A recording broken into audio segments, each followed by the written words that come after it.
Good evening, ladies and gentlemen. This is Political Talk to JB. I am your host, Julian Boykin, and tonight I am joined by Mr. John Wahl, candidate for Lieutenant Governor representing the great state of Alabama. John, how are you doing tonight? I'm doing well. It's good to be on the podcast. Thank you. Thank you. Tell everybody a little bit about your background and what has you campaigning for Lieutenant Governor.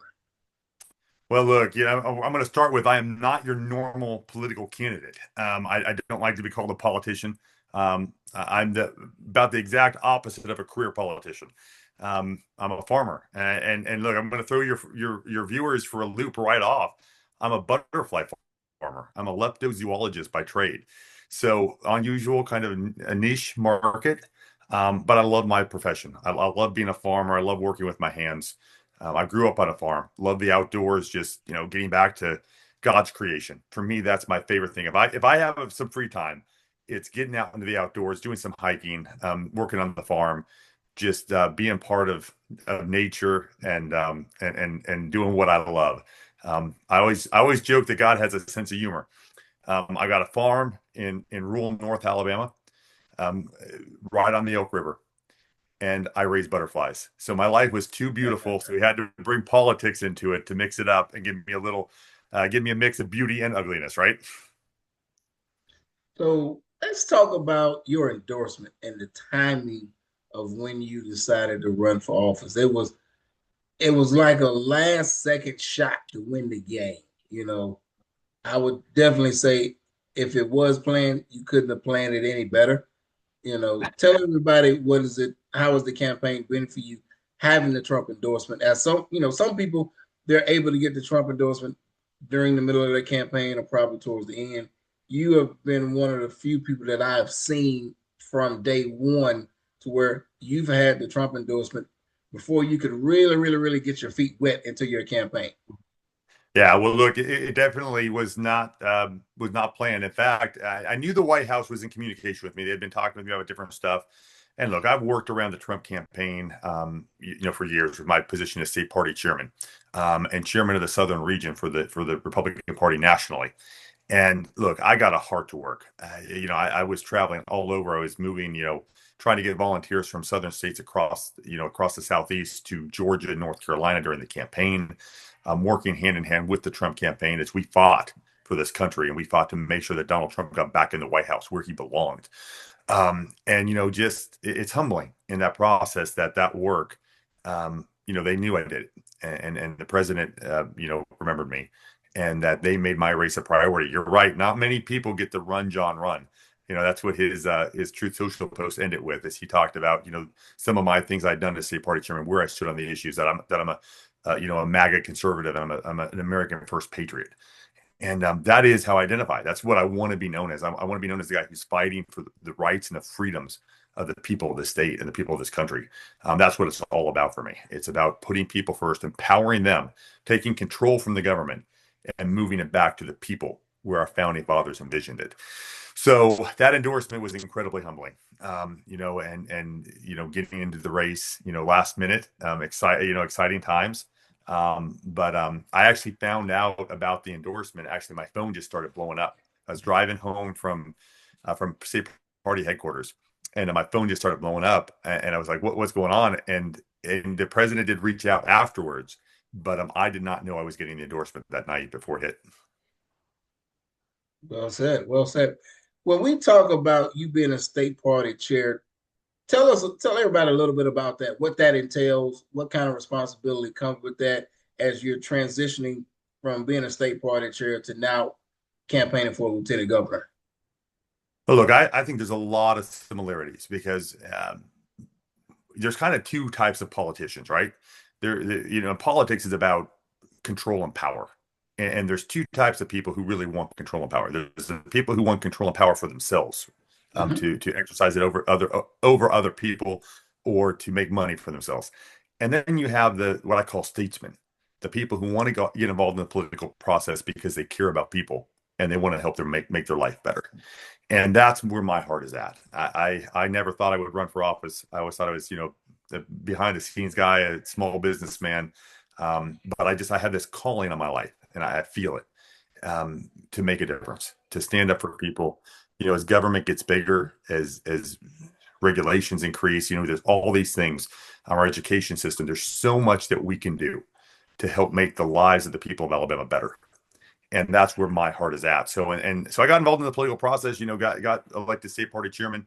And I want to roll those same values into the lieutenant governor's office, the same things that I've stood for on the grassroots level, because that's the best leaders. The best leaders are the people who come from the grassroots, from positions like state party chairman, where you're in it for the right reasons. You're not in it for power. You're in it because you care about people. You want to stand for the values that made America great. You want to stand for the Republican Party platform, and you want to fight for the people. And I want to take those same things, that I've stood for. I've got a clear record as state party chairman, on these issues, and I want to take that clear record, and I want to take it into the lieutenant governor's office.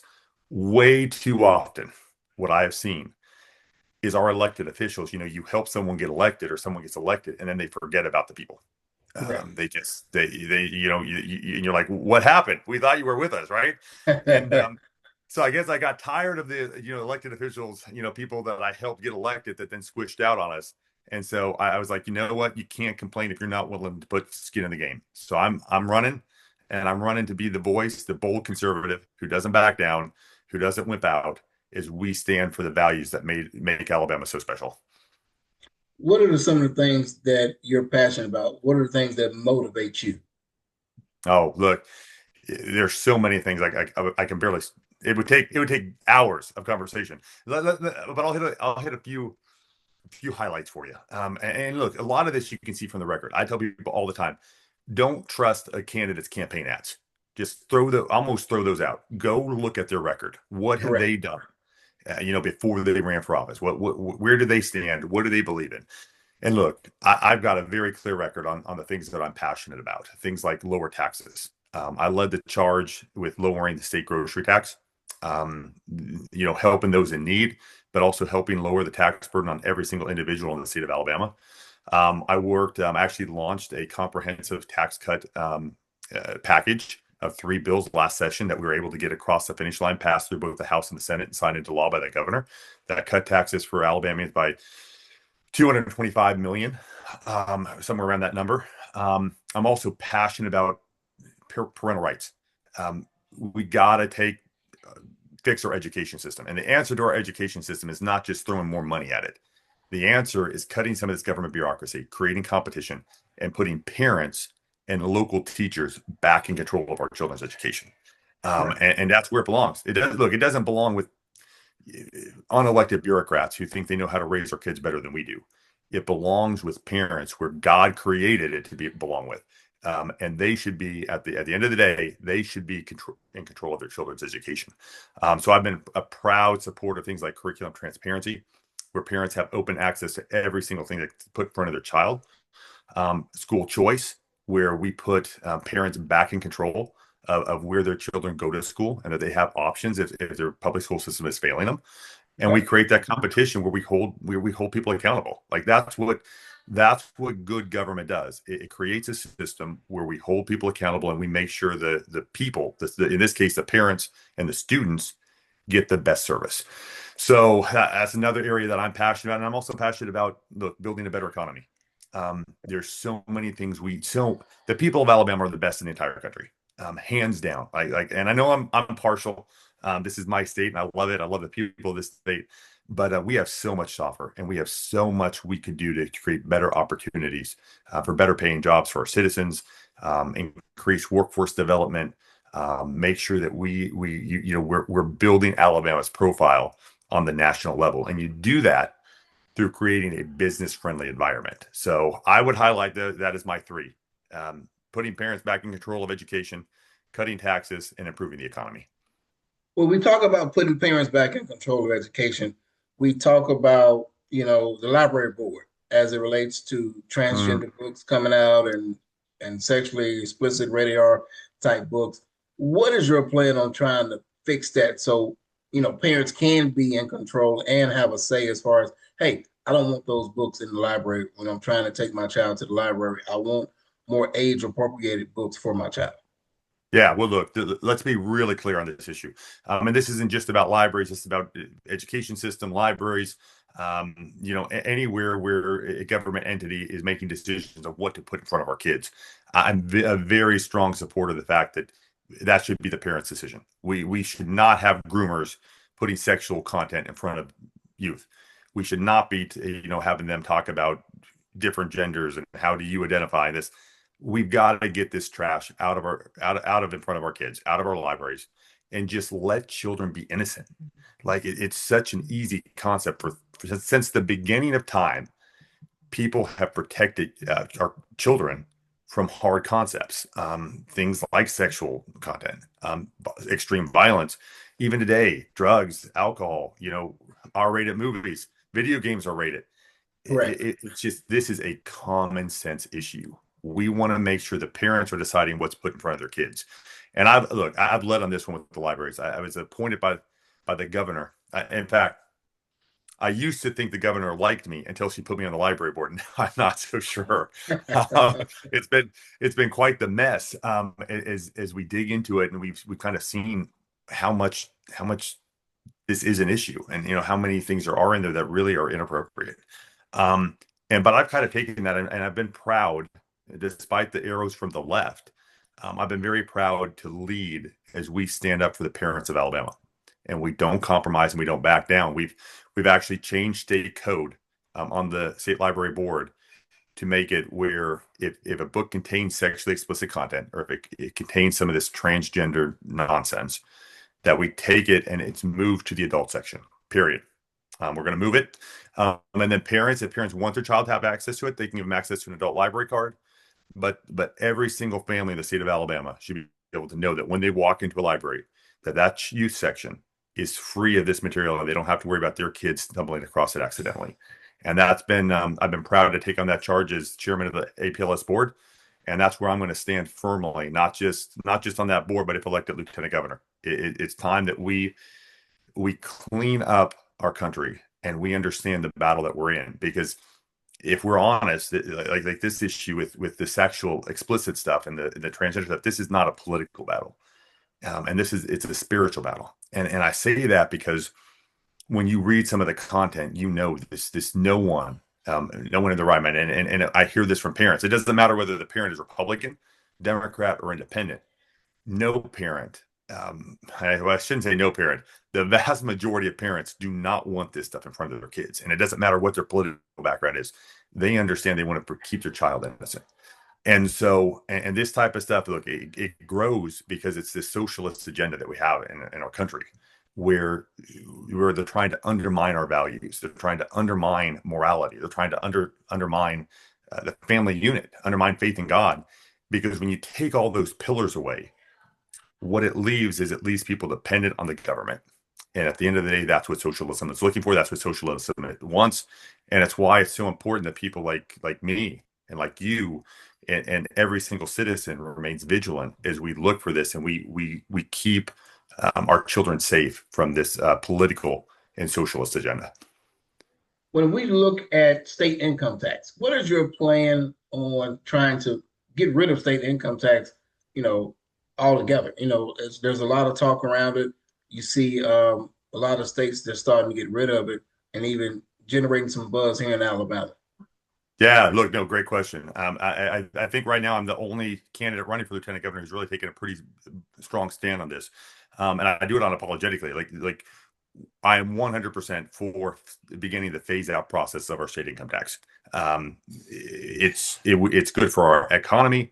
It's good for the citizens, and we can do it. Tennessee already doesn't have a state income tax. Florida does not have a state income tax. You look at a state like Mississippi, who have started a 10-year plan to phase theirs out. North Carolina is working on phasing theirs out. And if we don't get started on this process responsibly, and making sure that we do it, give some time, but there's not a knee-jerk reaction. But there is no reason that we're not leading the charge when it comes to phasing out our state income tax. And I say that because not only is that good for every single citizen of Alabama, but it also makes Alabama far more attractive to companies that are looking at moving in. Like, if we want to bring in new jobs for the people of Alabama, we want to create a business-friendly environment. And a big part of that is the tax structure. And I think that's incredibly important. It was actually just a couple of weeks ago, I was down in Mar-a-Lago Donald Trump Jr. had invited me down for an economic forum, the World Liberty Forum, and Mr. Happy from Shark Tank was there. And I was asking him about different things. He had spoken in Alabama to the BCA convention back a few months ago, and I had heard him speak, and he brought up phasing out the state income tax. And I got a chance to talk to them a little more in depth. And he's like, look, if you want to grow your state's economy, if you want to increase your attractiveness to companies across this nation, you do it by getting rid of your state income tax. That's the number one thing that a company is going to look at when they're looking at a state. So I think it's time. I think it's common sense. I think it is good for our citizens, but it also is good for creating a better economy and a business-friendly environment, not just for new companies moving in, but also for our current small businesses and corporations across the state of Alabama. This is a win for everyone. When we talk about outreach to young people, I know you and Charlie Kirk, y'all were pretty close. What is your plan on trying to reach our young people, millennials, Gen Z, Gen Alpha, and kind of bridging that communication gap that we currently have right now? Look, that's something that is near and dear to my heart. So I was actually, when I was elected chairman, I was the youngest chairman in the country. And out of my 5 years as chairman of the state party here in Alabama, I think I was the youngest chairman for 4 of those 5 years in the entire country. And so I often spoke, to different groups, college campuses, worked with Turning Point, worked with Charlie Kirk, and this is a passion of mine. I know it was for him. And it's a passion because this younger generation, my generation and the generation below me and the generation below that are going to inherit what's being done at the federal level right now. We know it, and young people need to be more involved. They need to know what's going on. And it's really a battle over their hearts right now. The left is fighting for them. They want to just make the assumption that all young people are Democrats. That is not true. We're going to stand toe to toe, and we're going to challenge that narrative.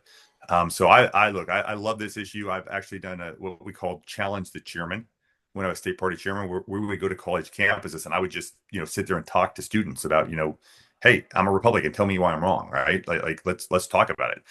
And I really have enjoyed being part of that, kind of that. I don't want to use the name Turning Point because I think it's bigger than Turning Point. This is a movement within our young people. But we see it. Young people know there's a problem with the current political process. They know that it's a broken system, and they know that the mainstream media is lying to them. They know this, and we see this resurgence of conservatism in our young people because they know that they've inherited lies, and I think it's so important. And one of the center points around this, and I never miss an opportunity to talk about this, is faith. Because what is so often done with our young people through the education system or entertainment, news media, is kind of taking God out of the equation, and taking, just taking that faith element out of our society. And I think when you do that, you leave a hole, because we were created by God as spiritual beings. And so when you take that spiritual component out, you leave a hole, and that hole is going to be filled with something. A lot of times it's secular humanism, or a lot of times it's filled with hopelessness. We see the drug addiction problem we have with our young people. We see, drinking problems. We see suicide rates. And I think it's because we've taken, the morality, and we've taken God out of our society, and it's left this consequences. And I think the young people feel that, they see that in their peers. And that's what's driving this resurgence with young people going back to, it's really bigger than conservatism. They're going back to the basics of life, which is faith, family, and freedom. And that's what I love about this, the movement, Turning Point, and the conservative movement in general, reaching out to our young people and challenging them, and bringing that center forward, and into the light, over the last few years. When we talk about small business and we talk about young people, Alabama is in a dire need as it relates to farmers. We need more young people going into farming to replace some of the generational farmers that have been doing farming 4, 5, 6, 7 generations. But I'm starting to see where you have a lot of farmers, they're selling their farms to commercial developers. So Yeah. that's less crops, that's less farming that we have. So now we have to outsource our food source. We have to look elsewhere for our food because there's one less farmer that we have. So now it's like, okay, what programs can we introduce and kind of recruit our young people to become entrepreneurs, become farmers? Because Alabama, we have a lot of land and we have a lot of foreigners that want to come into our state and buy our land, which makes it a lot harder for our locals, for the people that are residents of Alabama. It makes it a little harder for them to buy land. It makes it a little harder for them. Okay, they need help finding land, finding funding. What is your plan on trying to recruit our young people and say, hey, we need more farmers. We need to get back to growing our food in Alabama for Alabama.